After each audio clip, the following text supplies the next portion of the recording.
Hi there, I'm Yulia. In this video, I want to share a couple of resume tips with you. I review a lot of resumes and coach professionals, business analysts, architects, and project managers on how to make their resume stand out. There is a lot you can do.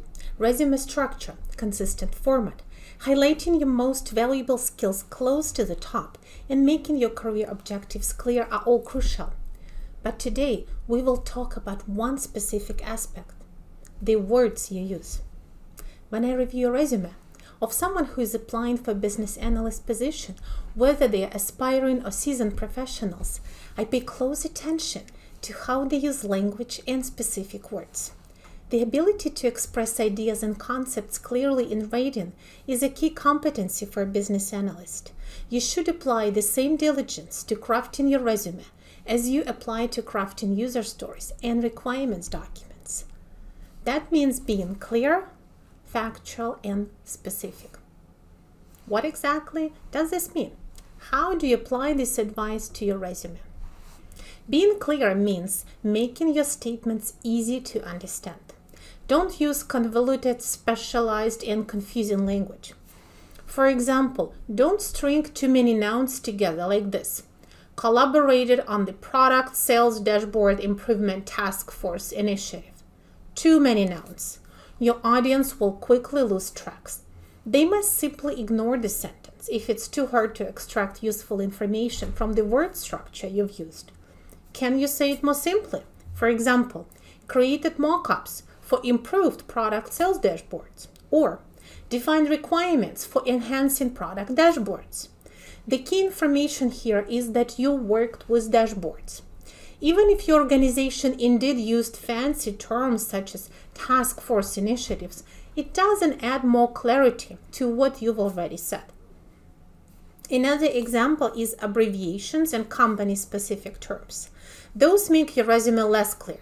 For example, you write, supported the MRTC implementation for EDM LOB within NPI division to support the SPAC 2021 strategy.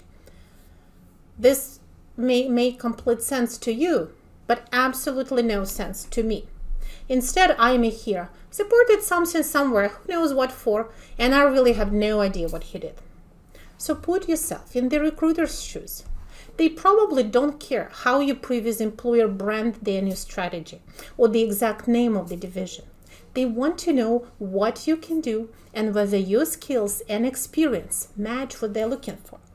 To make it clear to the reader, use the words and terms that your intended readers will understand.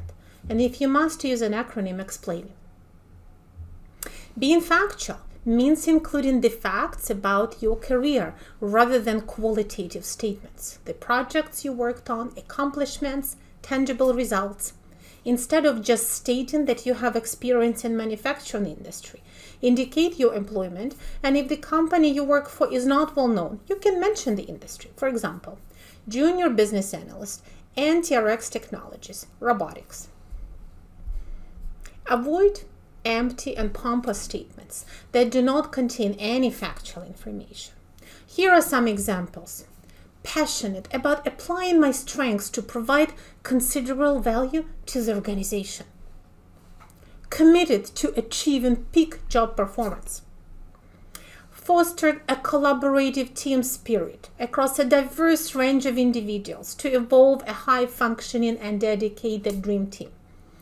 This really says nothing factual about what you did.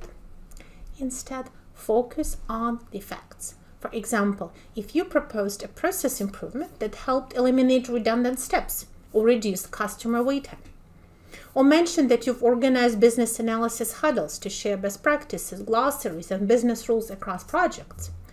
Or perhaps you volunteered for a social committee and organized cultural events that help you get to know team members from other countries and improved your working relationship with them. Finally, being specific means providing details about your knowledge and experience and including examples. You can mention specific projects, applications, departments you work with, techniques you've used, or deliverables you've produced.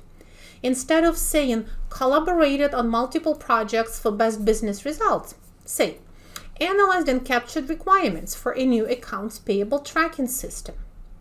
Instead of claiming understood business process and captured current state, specify that you've modeled current process flows, analyzed process bottlenecks, and captured business rules for key decisions. It's easy to give advice, you might say, but as you sit down to improve your resume, you may experience a writer's block. What exactly to say and what to leave out? In this video, I want to offer you a simple trick that will help make your resume more clear, factual, and specific. This tip is very simple. Cut down on adjectives and adverbs and use more verbs and nouns. Each time you use a meaningful verb in your resume, you are telling me about what you did. Try to use specific and action-oriented keywords such as developed, captured, created, documented, analyzed, proposed, facilitated, tested, resolved, trained, designed, or implemented. Each time you use a meaningful noun, you are showing your understanding of business objects, tools, or deliverables. Use nouns that represent important keywords in your area of experience: tool, techniques, methods, deliverables, and business terms. When you combine verbs with nouns, you make your experience with various activities specific. For example, analyze the customer churn problem, facilitate the discovery workshops, created templates for capturing business scenarios, developed and presented storyboards. On the other hand, when you pad your resume with adjectives and adverbs, you don't really tell me anything new. Let's take this example.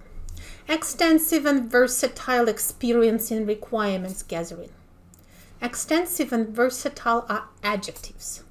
Qualitative adjectives are also very subjective. Whenever you describe what you did as excellent, diligent, substantial, efficient, creative, valuable, useful, or forward-looking, it is only your opinion. And it makes me wonder, why are you using all these descriptors? Is it because you haven't done anything specific that is worth including in your resume?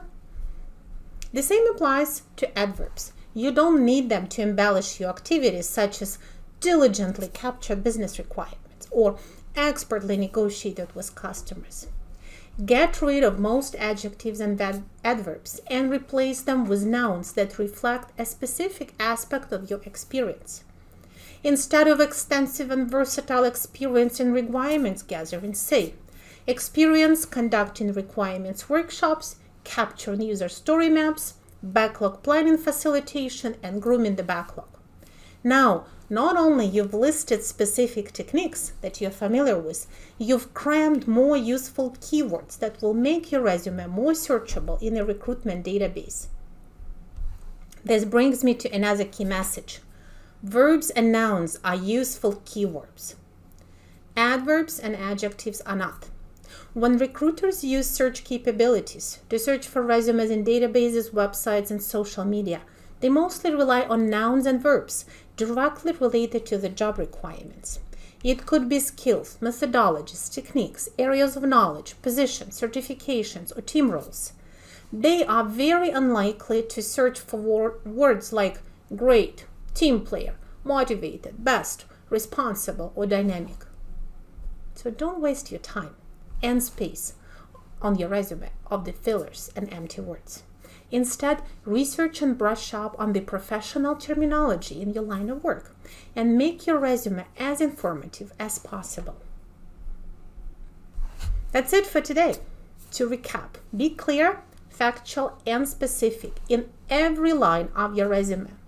Go through and question every adjective and adverb. Does it provide any new, factual, or specific information? If not, get rid of it and replace it with action, verbs, and nouns. Every word in your resume needs to be justified, and you should be able to explain what you meant by each point in an interview.